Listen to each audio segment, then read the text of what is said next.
नमस्कार दोस्तों, यदि आप भी एमपीपीएससी की तैयारी करते हैं तो आपने सही वीडियो पर क्लिक किया है।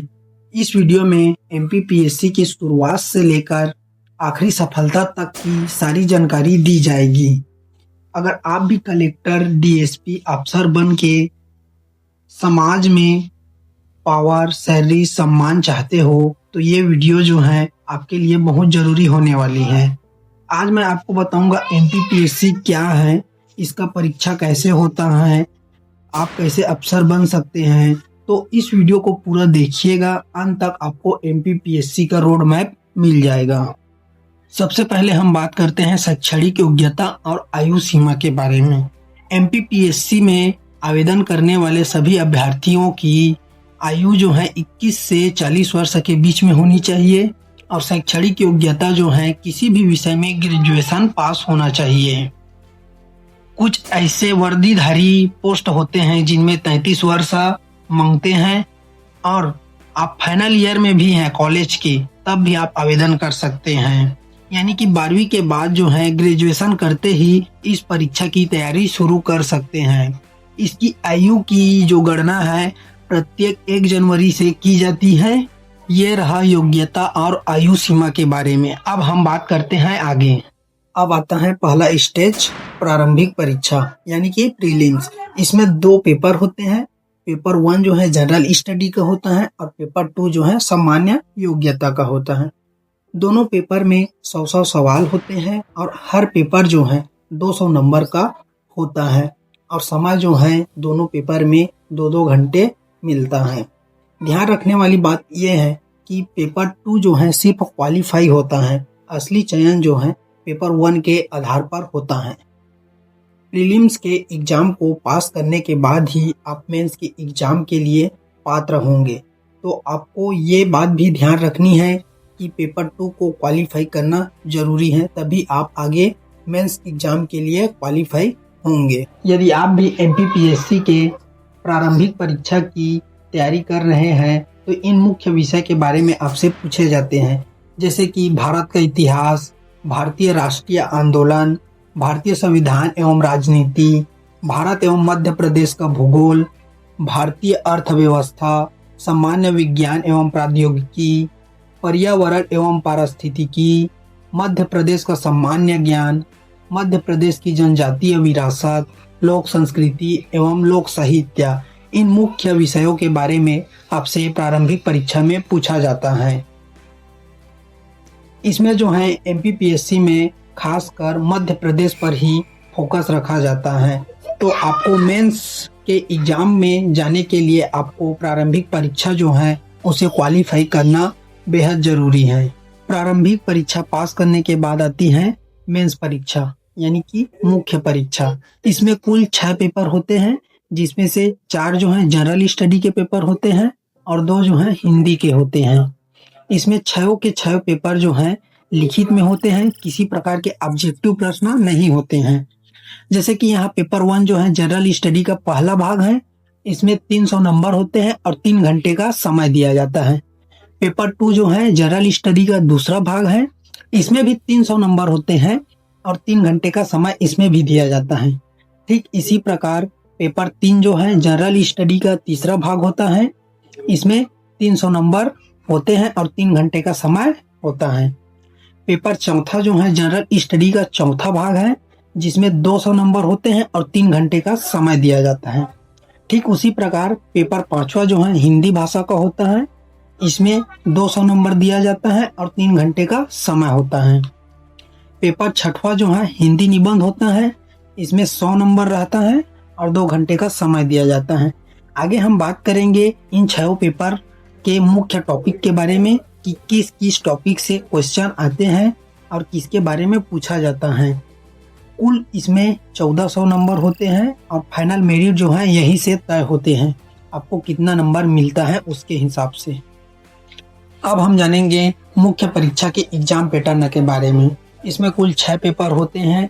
पेपर 1 जो है भारत का इतिहास, मध्य प्रदेश का इतिहास और भारतीय संस्कृति, विश्व इतिहास, भारत का भूगोल, मध्य प्रदेश का भूगोल, इन सभी टॉपिक से क्वेश्चन जो है पूछे जाते हैं। ठीक उसी प्रकार पेपर 2 में भारतीय संविधान, शासन व्यवस्था, संसद और न्यायपालिका, राज्य शासन, सामाजिक न्याय और अंतर्राष्ट्रीय संबंध से क्वेश्चन पूछे जाते हैं। ठीक उसी प्रकार पेपर 3 में है भारतीय अर्थव्यवस्था के बारे में, कृषि, उद्योग, विज्ञान और तकनीक के बारे में पूछे जाते हैं, पर्यावरण है, आपदा प्रबंधन है, इन सभी टॉपिक से जो है क्वेश्चन पूछे जाते हैं। फिर जनरल स्टडी के चौथा पेपर में आपके नैतिकता, ईमानदारी, प्रशासनिक आचरण और मानव मूल्य तथा लोक सेवा आचरण एवं भ्रष्टाचार विरोध के टॉपिक से क्वेश्चन पूछे जाते हैं। फिर हिंदी लैंग्वेज में आपके हिंदी का व्याकरण हो गया, शब्द ज्ञान हो गया, अपठित गद्यांश हो गया और अनुवाद हो गया। इन सभी टॉपिक से हिंदी लैंग्वेज में पूछे जाते हैं।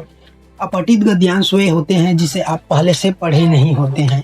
ठीक उसी प्रकार हिंदी ऐसे यानी कि हिंदी में निबंध लिखने के लिए समसामयिक विषय पर देते हैं, सामाजिक विषय पर देते हैं और राष्ट्रीय मुद्दों पर देते हैं तथा मध्य प्रदेश से जुड़े किसी अन्य विषय पर आपको निबंध लिखने को मिल जाएंगे। यही पेपर जो है तय करता है कि आप क्या पोस्ट में जाओगे, कि आप डीएसपी बनोगे या कलेक्टर बनोगे। तो मेरे प्यारे सभी स्टूडेंट जो हैं इन सभी टॉपिक को नोट कर लीजिए। पेपर जो हैं इन्हीं टॉपिक के अंदर से आएंगे, किसी अन्य बाहर टॉपिक से नहीं आएंगे। ये टॉपिक जो हैं बहुत ही इम्पोर्टेंट टॉपिक हैं, तो इन टॉपिक को नोट कर लीजिए और इसी से स्टडी कीजिए।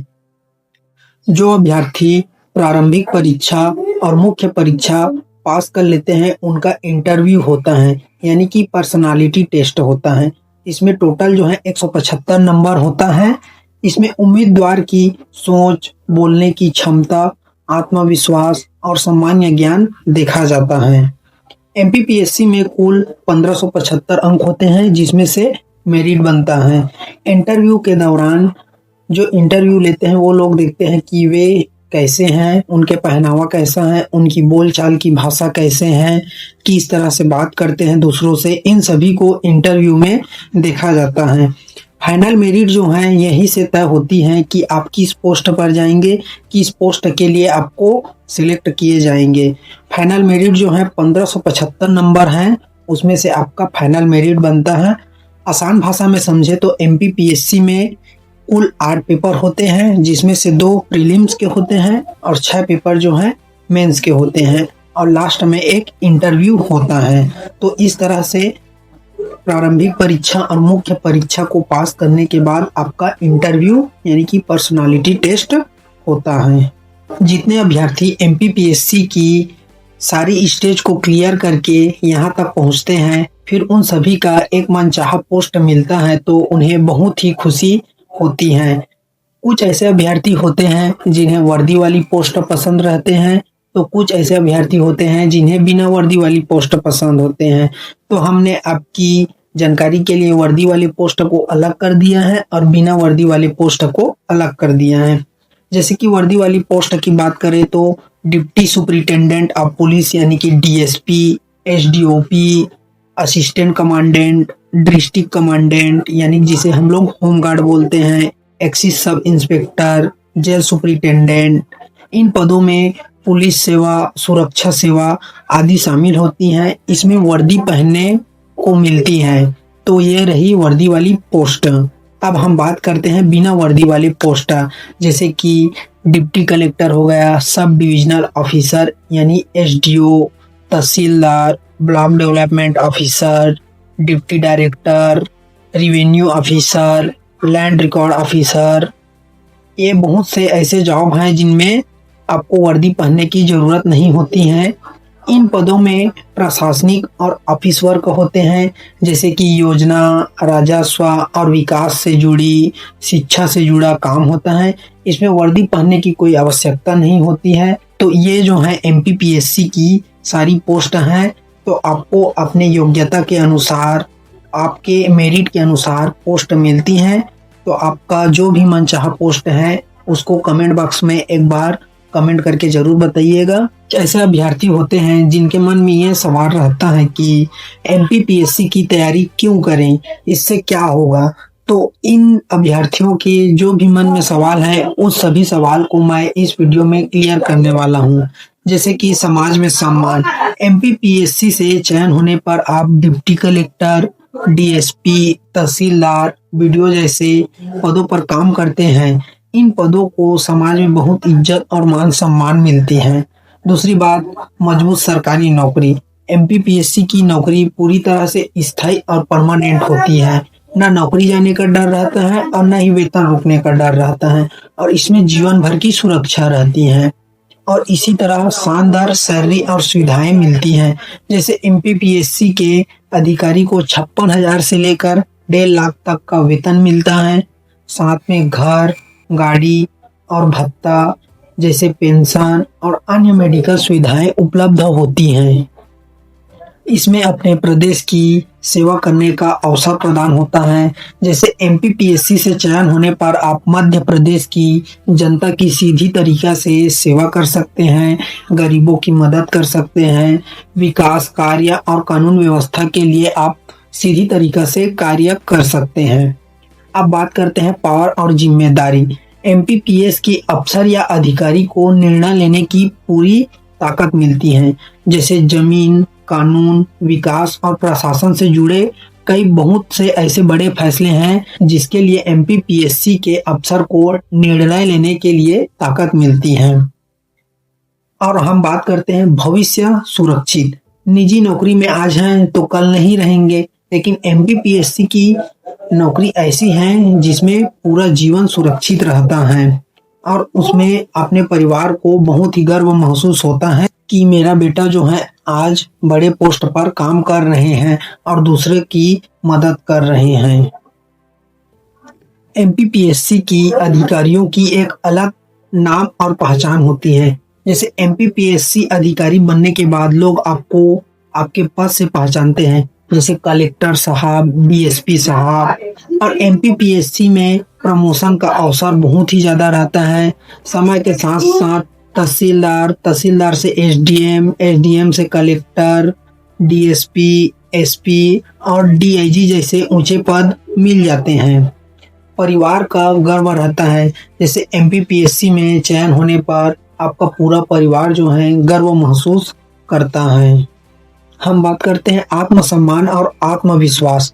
एमपीपीएससी अफसर बनने से आपका आत्मविश्वास और आत्मसम्मान और सोच सबसे ऊंचा हो जाता है। तो ये रहा एमपीपीएससी की पूरी जानकारी, जिसमें आपको पूरा स्टेप बाय स्टेप मैं बता दिया हूँ। अगर आपको एमपीपीएससी की पूरी तैयारी चाहिए, सिलेबस, नोट्स और रणनीति, तो इस चैनल को सब्सक्राइब कर लीजिए। इस चैनल में आपको पूरी तरह जानकारी दिया जाएगा। तो ये वीडियो जो है कैसा लगा आप लोग कमेंट करके बताइए, और वीडियो अच्छा लगा होगा तो वीडियो को लाइक जरूर कीजिए, और चैनल पर आप लोग नए होंगे तो चैनल को सब्सक्राइब कर लीजिए ऐसी जानकारी के लिए। इस वीडियो को बनाने में हमें बहुत ज़्यादा मेहनत करने को पड़ा है, तो आप लोग प्लीज़ इस वीडियो को लाइक करके चैनल को सब्सक्राइब कर लेना।